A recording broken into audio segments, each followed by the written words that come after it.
નમસ્કાર, આપ જોઈ રહ્યા છો spark today news. Faculty of technology and engineering ના સર એમ વિશ્વેશ્વરાય ઓડિટોરિયમ ખાતે એક ખાસ આયોજન કરવામાં આવ્યું હતું. કહી શકાય એક સાહિત્યિક સાંસ્કૃતિક કાર્યક્રમ, રાષ્ટ્રને શ્રદ્ધાંજલિ આપવા માટેનો કાર્યક્રમ યોજવામાં આવ્યો હતો. ટાગોર ફાઉન્ડેશન વડોદરા, એક સખાવતી શૈક્ષણિક, સાંસ્કૃતિક અને સામાજિક foundation, faculty of performing arts, Maharaja Sayajirao university of Baroda અને જિલ્લા સૈનિક કલ્યાણ અને પુનર્વસન કાર્યાલય વડોદરાના સહયોગથી આ કાર્યક્રમ યોજવામાં આવ્યો હતો, જેમાં ઘણા બધા મહાનુભાવોએ હાજરી આપી હતી. વિંગ કમાન્ડર વિજય કાર્નિક, મેજર જનરલ મોહિત ગાંધી, કમાન્ડન્ટ ઈએમઈ ખાતે છે. તેમની સાથે જ કર્નલ સોફિયા કુરેશીના પરિવારના સભ્યો પણ આ કાર્યક્રમમાં ઉપસ્થિત થયા હતા. એક સાહિત્યિક સાંસ્કૃતિક કાર્યક્રમ રાષ્ટ્રને શ્રદ્ધાંજલિ અર્પણ કરવા માટે આયોજિત થયો હતો. નમસ્કાર.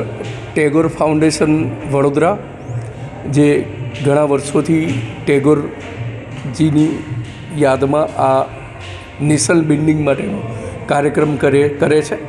ફેકલ્ટી ઓફ પરફોર્મિંગ આર્ટ્સ અને ડિસ્ટ્રિક્ટ સૈનિક, જે ભૂતપૂર્વ સૈનિકોનું આખું એક સંગઠન છે, એના સંયુક્ત ઉપક્રમે આજનો આ કાર્યક્રમ નેશનને ટ્રિબ્યુટ કરવા માટે કરવામાં આવેલો છે. અને એની અંદર રવિન્દ્રનાથ ટેગોરજીની જે કૃતિઓ છે એને ગાવાની અને એની સાથે સાથે ડાન્સ એની સાથે પરફોર્મ થઈ રહ્યું છે.